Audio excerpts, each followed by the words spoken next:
welcome back to another episode of EOS. It's 1090 Jake, man. I'm rocking with y'all rocking with me. And for this video, we're going to be going over the paperwork of BTB Savage's alleged killer who stalked him before striking. BTB Savage, a San Antonio rapper whose violent and untimely demise has sadly become more viral than his career ever was. Just 8 days after he was gunned down, the Houston Police Department announced 40-year-old One thing I know though, one thing I do know is the fucking BTB mama had said Vlad, I don't know, y'all know how Vlad always get caught up in some weird shit, bro. Like he dropped the interview like days before his death or some shit. It was some shit, bro. Like, you feel me? A day before his death, some shit. Montrell Burley was wanted for killing the 26-year-old rapper. Investigators determined gang ties would be the motive behind Montrell stalking and killing a man almost half his age. On March 30th, 2000. Hold up, my fault. I ain't gonna keep pausing after this, but what's crazy to me is a nigga slying for a nigga that tried to rob a nigga and died while trying to rob. You feel me? Why is you slying for a nigga that died try robbing somebody?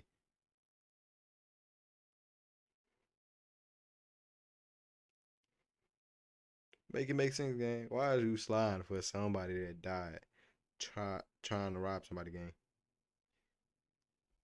In 2023, two Houston police officers were assigned to a murder investigation in which a man later identified as BTB Savage was found dead, laying on his back after being shot repeatedly.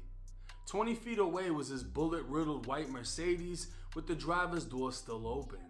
An on-scene witness was able to detail how a black SUV stopped in the street behind her when the passenger door opened and a man got out, taking a shooting stance before opening fire on the Mercedes. Another witness gave officers permission to view her home security camera. The black SUV was seen behind the Mercedes when it drove in the wrong lane facing oncoming traffic before cutting off the Mercedes at an angle in an attempt to stop it. BTB Savage tried to drive around the SUV when two muzzle flashes came from the back of the SUV before they continued driving north and out of view. Houston police would take advantage of the flock cameras placed around the city. These cameras essentially read and track license plates placed or two muzzle flashes came from the back of Savage behind the Mercedes when it drove in the wrong lane facing oncoming traffic before cutting off the Mercedes at an angle in an attempt to stop it. BTB Savage tried to drive. I ain't gonna lie, he did take a picture in the same spot he killed dude at though. Like, that's, I don't know. I can't say it's disrespectful because the disrespectful part is why you trying to rob me after I let you in my home. You feel me? Trying to make a song with, you feel me? Like nah, gang, it don't work like that. Like, around the SUV, two muzzle flashes came from the back of the SUV before they continued driving north and out of view. Houston police would take advantage of the flock cameras placed around the city. These cameras essentially read and track license plates, placing them in a real-time database that can easily be searched and alert officers for suspect vehicles. The suspected black SUV was found to be a Subaru driving with a license plate belonging to a stolen Kia Optima. The Kia was stolen just 2 days before the murder, and the day after it was stolen, flock cameras caught the Kia driving with its original license plate, as it was followed by a 2020 black Subaru with the Florida license plate. This was the last time the Kia was seen on camera with its original plate. A search of the Florida plate would show the Subaru was a rental registered in Orlando and had been rented out of San Antonio 4 days before the murder to a man named Montrell Burley. Montrell's address would be listed in New Braunfels, a city just outside San Antonio. Houston police would contact the New Braunfels Police Department and have a unit sent to Montrell's house, where parked in his driveway was the black Subaru with the Florida plate. March 31st, the day after the murder, a search warrant for the vehicle was signed. SWAT would observe Montrell and a woman pulling out of the driveway, and they'd stop the vehicle over 100 feet away from the home. The female driver was identified as Passion James, Montrell's fiance. She'd be detained on a misdemeanor as Montrell was charged with possessing narcotics. Within the vehicle, officers found 2 iPhones, and when opening the rear hatch, a rifle shell casing fell to the ground. Both Montrell and Passion would be transported to the police station for interviews. Providing his cell phone number, Montrell said he hadn't visited Houston in about a week. When asked about the day of the murder, he claimed he woke up late from drinking the night before and couldn't go anywhere because someone had borrowed his rental. When asked where he was around the time of the shooting, he said he wasn't with the vehicle. And when asked who he let borrow the vehicle, Montrell requested an attorney and the interview ended. Passion was a bit more willing to talk. She said Montrell was her fiance and they had a child together. He had crashed her car not too long ago, which was why they had a rental. I actually switched from Chrome to Opera GX a while ago just because I was so tired of Chrome being the absurd resource hog that. On the day of the murder, she woke up just before 10 a.m. and Montrell wasn't home. She didn't know where he was, and he didn't come home until 8:30. Damn, she said she ratted on him. She ratted on him. She texted him a few times throughout the day and even spoke with him around 3, but didn't know where he was or what he was up to. Investigators asked if there was any recent deaths in the family, and she said Montrell's cousin had been killed. She didn't know the details of the case, but his cousin's name was Omar. Investigators became aware the homicide victim, who was a rapper by the name of BTB Savage, along with his girlfriend, were involved in the shooting death of Omar Richardson in San Antonio. The shooting was justified, no charges were filed, and Savage conducted an interview with the YouTube channel Vlad TV on the shooting. The day Savage was killed, he'd post Instagram photos from the scene of the shooting, standing in Omar's blood. One of Montrell's neighbors gave police access to a camera in which investigators... Personally, bro, if I was in a situation like this and the nigga tried to rob me, I'm disrespecting that nigga. If I killed the nigga, I'm disrespecting. I don't give a fuck how they feel. You feel me? And I'm a rapper and I'm finna blow.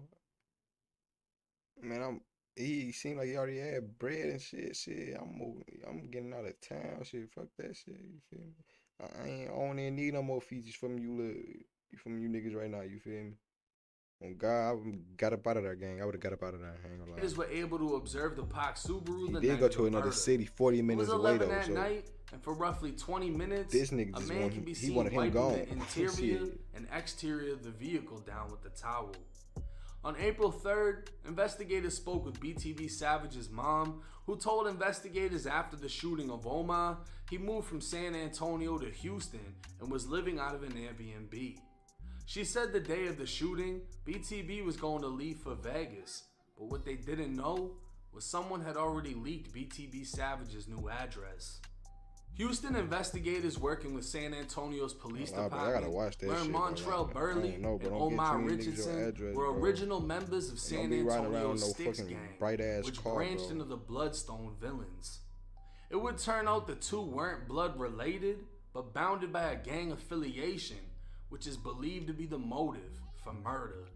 Not only that, but Montrell is a 40-year-old rapper who goes by the name Versus 600. And a month after Omar died, Montrell dropped a song titled Pain is Love, a tribute to Omar in which he talked about pain, drugs, and shootings. A search warrant for Montrell's phone would reveal on March 29th, the day before the murder, Montrell left his home at 11:40 in the afternoon. His phone's GPS, as well as his neighbor's surveillance camera, would align perfectly. By 9:50 that night, all the way to 2:30 in the morning, Montrell would lurk the Houston area BTB Savage was staying in. It was 1:50 in the afternoon when Montrell's phone showed he was yet again by Savage's Airbnb. For the next 4 hours, Montrell would waiting for BTB Savage to come out of the Airbnb so he could strike. And just after 6 p.m., the opportunity came. BTB Savage would only make it 3 minutes away from his Airbnb before being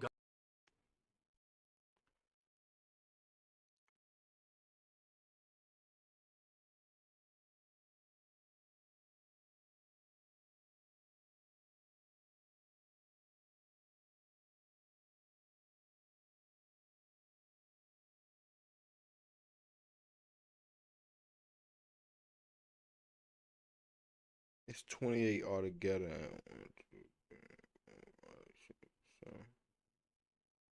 And 7, you feel me? Big bully hoes. I don't know what this shit is. This shit look like.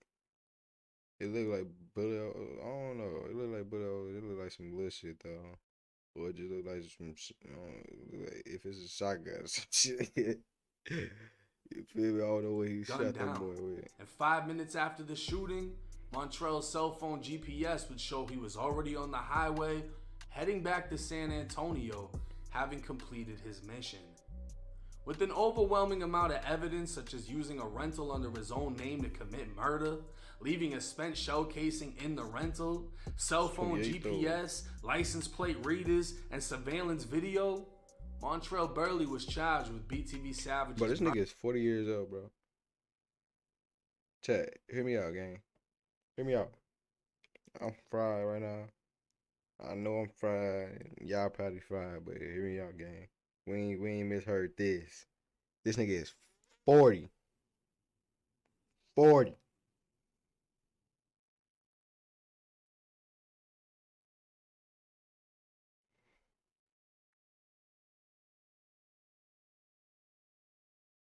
Gang. You gotta get that street shit up, you feel me? Yeah, at least 20 years before that shit, you feel me?